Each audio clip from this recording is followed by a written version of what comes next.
من جانب ريال مدريد في وسط الملعب عند ليو يحاول يحافظ على كورته من الليغا للمحافظة على الليغا هذا الموسم بالتأكيد بالنسبة لزملاء ليو مع كازيميرو أعطاه واحدة مرة الكرت هات الانذار الأول في الكلاسيكو. نعم واضحة جدا جيد.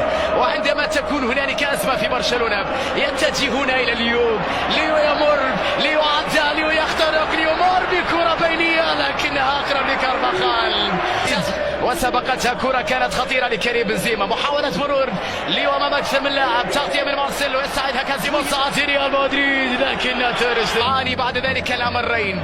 ليو في وسط الملعب ميسي ضغط عالي بجانب كازيميرو ميسي يحافظ على كورته ميسي يلعب الكرة على يمكن أن تعوضه من بينهم نيمار لمسة عند ليو بوسكيتس في وسط الملعب تمريرة محاولات تصل عند ليو لاختراق دفاع مار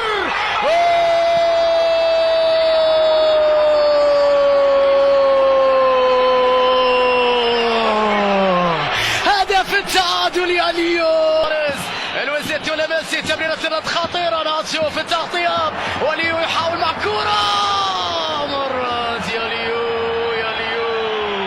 خطيرة من جانب ليونيل ميسي ومحاولة أمام كازيميرو مر ليو خطأ لمصلحة برشلونة أمام كازيميرو لمحاولة البعاد كل الكرات ميسي مر يلعب كرة لكنها باص يبعدها بقبضة يد الدفاع صراع بين ميسي ومودريتش وعلى راموس خطأ على راموس وإنذار خطأ على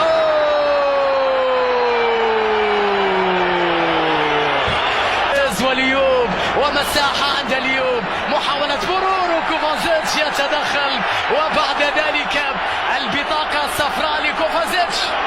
وهذا ما يحصل مع ريال مدريد بعد أن ضيع الكثير من الفرص وتعرض لهدف ثاني ولحالة طرد.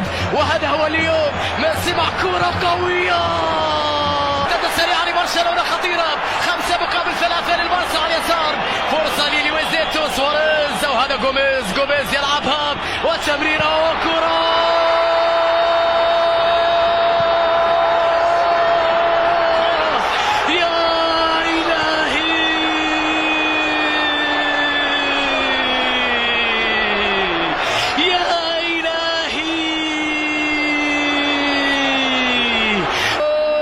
كان وبعد ذلك صافرة الحكم تنهي كل شيء لتؤكد فوز البارسا.